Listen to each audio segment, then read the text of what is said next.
Leta zunze ubumwe za Amerika zimaze gutangaza imbuga eshatu umuntu ushaka green card agomba gukurikiza, hanyuma ukamenya amakuru, ukamenya link yo kwa prangeraho green card, ndetse ukamenya n'amabwiriza n'amategeko agenga umuntu ugiye kwimukira muri Leta zunze ubumwe za Amerika akoresheje cyitwa green card cyangwa diversity visa program. Iyi green card rotary yango twabanye muri video nyinshi zigiye zitandukanye, ibice bigera muri 7 byose hano kuri icano birahari bikwereka buri kibazo cyose baza kuri green card, uko wayaprayinga, ibisabwa, ikintu cyose ku kindi kirahari. Umuntu utaribonye aze kunyarukaho agende abirebe. Hanyuma Leta zunze ubumwe za Amerika cyangwa United States government imaze gutangaza buryo ki abantu bashaka kwimukira muri Leta zunze ubumwe za Amerika muri green card ibintu bagomba gukurikiza. Batanze rero website ebyiri bagomba gukurikira. Iya mbere ndebye kuri mashini hari yitwa ari website yemewe muzakoreraho application ya green card.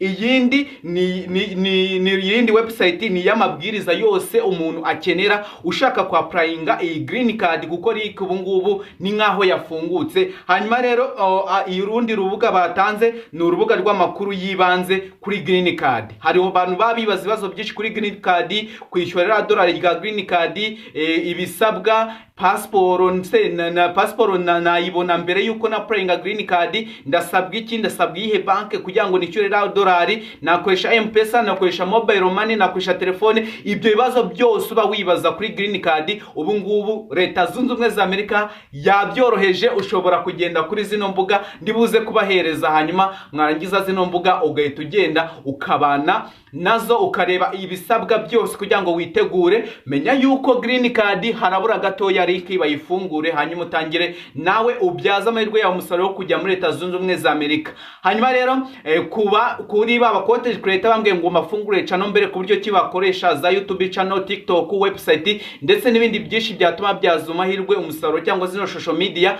Ngira ngo bamenyeshe yuko ya channel twarayifunguye, ndaza kuyipininga muri comment muyibone, yitwa Channel of Rwanda TV. Iyi ni channel ije gufasha buri muntu wese ufite igitekerezo cyo kubyaza umusaruro imbuga nkoranyambaga nawe agakabakaba amadolari nk'abandi. Ubu rero byoroshye, link y'iyo channel ndaza kuyipininga. Niba uri interested ukaba ushaka kubyaza amahirwe umusaruro, ushaka kubyaza ibitekerezo bya umusaruro bitewe na content wumva waha abanyarwanda ndetse n'isi yose, iyo channel ije kugufasha mu gufungura YouTube channel, mu gukora editing, mu kubaka website, mu kuyikora, mu gukora ama application ajya muri telefone, mu gukora ibintu byose by'ubwenge byagufasha kubaho muri ubu buzima bwa digital economy, ukaba wabasha kubyaza umusaruro ndetse na online business. Hose turahari kugira ngo tubafashe.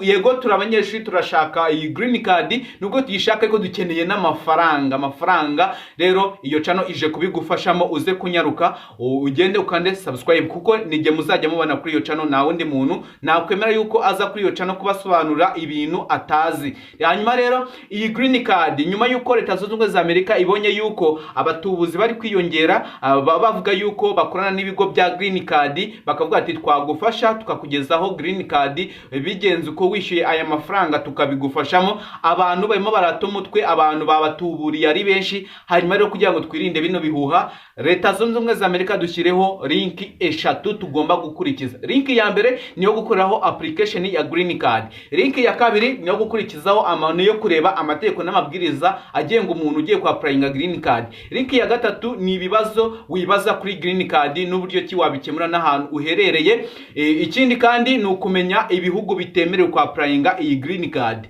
Najya ngo mbamenyeshe ko muri Afrika ni igihugu kimwe ni kimwe ni bibiri, ndumva ari bibiri niba atari kimwe nabonye yuko kitemerewe green card. Icyo gihe iri kuragenda ubibone, kuko nka Bangladesh, Brazil, Nigeria, Ubushinwa, Ubuhinde, Haiti ndetse n'ibihugu byinshi bigera nko muri bingahe. Ariko uze kunyarukaho, ndajya mbenyeshe yuko abadukurikira kuri channel twese tugomba kwa applyinga green card ukajya muri Leta zunze ubumwe za Amerika ukabyaza amahirwe yawe umusaruro. Hanyuma rero ukuntu bimeze, ukuntu bimeze rero izo linki ndaza kubabwira ahantu tuza kuzikura nidukomeza kubana muri iyi video, kuko ushobora kuba ushaka yuko tugufasha muri application ya green card, kuko tuzabigaragaza hano kuri kamera.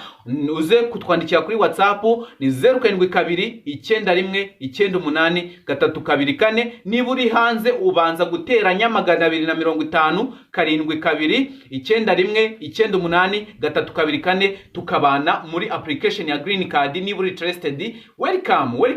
Naho nge ni Celestin Mutabazi. Ikindi iyi video niba uyikunze ukabona yari ikintu uje kugufasha, reba hasi handitse subscribe ukandeho kugira ngo ufungure inzogera ujye ubana muri ibi biganiro nk'ibi ngibi kugeraho ku gihe, kandi ukande like kuri iyi video kugira ngo dutere imbaraga zo gukomeza gukora izindi video zimeze nk'izi ngizi za green card. Hanyuma tunyuze ku rubuga rwa green card, Leta Zunze Ubumwe za Amerika irimo iragenda ibwira abantu bashaka kwa applyinga green card yuko bagomba kwitegura ndetse bagakurikiza ibi bintu bikurikira ngiye kubabwira hano muri green card. Hanyuma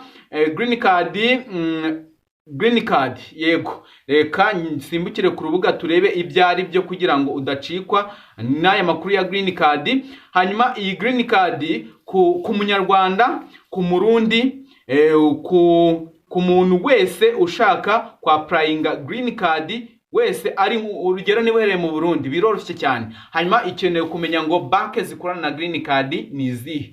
Hari banke ushaka gukoresha wishyurira dolari ryo gukinira green card. Hano mu Rwanda ndagiye mbabwire yuko Bank of Kigali irahari kugira ngo ibibafashemo. Equity Bank nayo birakunda, Koje Bank birakunda, I&M Bank birakunda. Menya yuko izo nizo zonyine wemerewe kwishyura ura dolari rya green card. Hari abatubuze bari gutera bakavuga ati ishyura kuri PayPal. Iyi PayPal birakunda, menya yuko nago bikunda, kabone niyo baba bakubwiye 0 n'ibice by'idolari, menya yuko icyo gihe nago bikunda. Nguhaye bank zemewe ni Bank of Kigali, ubwo ni BK, Equity Bank, Koje Bank, I&M Bank, yindi ni yihera. Ndakeka nizo ngizo ugomba kwishyura dolari green card kugira ngo ubashe kuyikinira nawe bibyare amahirwe. Ko amahirwe ya green card, menya yuko mu mwaka byibuze miliyoni 10 z'abantu baprangiriye green card kugira ngo babone niba baronka amahirwe aberekeza muri Leta Zunze Ubumwe za Amerika, aho ugenda bakaguha icyitwa permanent residence, ukaba waba umuturage wa Leta Zunze Ubumwe za Amerika burundu, bakaguha icyitwa work permission. Iyo work permission ubwo ni uruhushya rukwemera gukora muri Leta Zunze Ubumwe za Amerika mu kazi runaka, ya muri leta ya mu kazi kabikorera,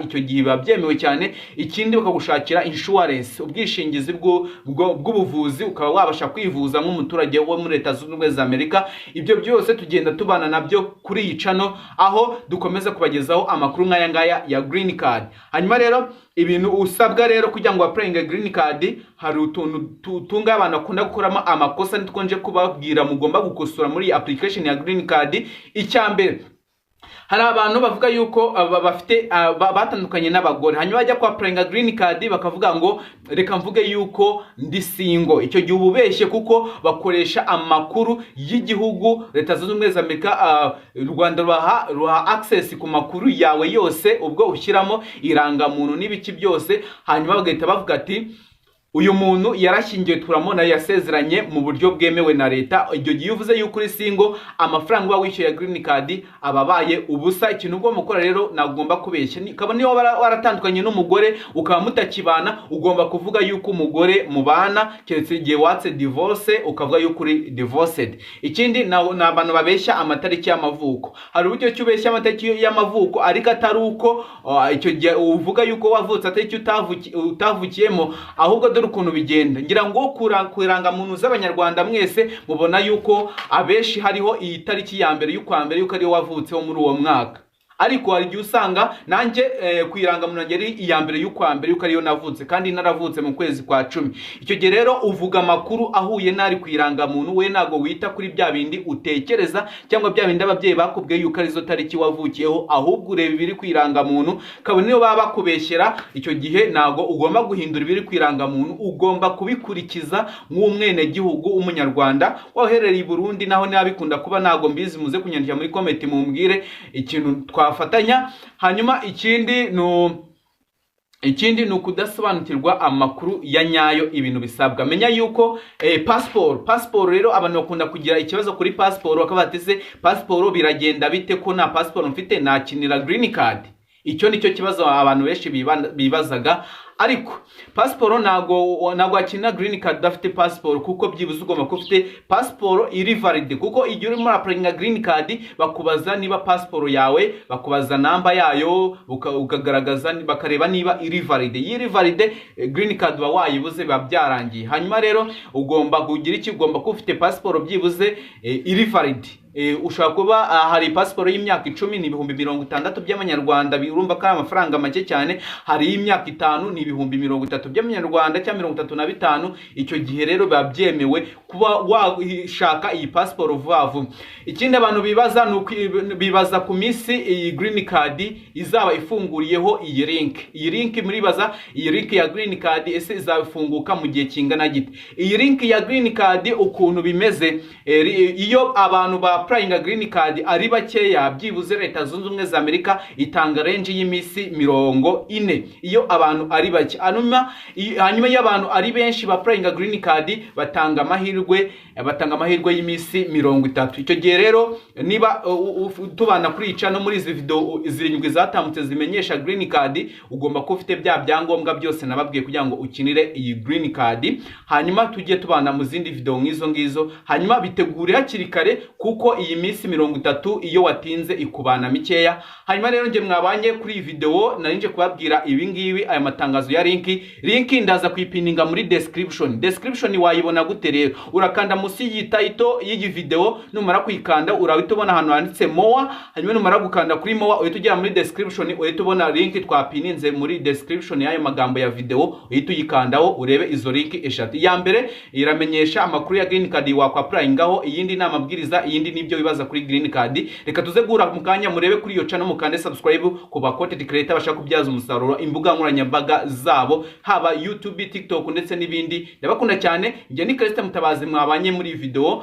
kugeza kuri uyu munota. Hanyuma kandi like kuri video niba wayikunze, kugira ngo dutere imbaraga zo gukora izindi video ngizi. Ukande subscribe uyifungure inzogera, tujye tubana umunsi ku munsi. Bye bye.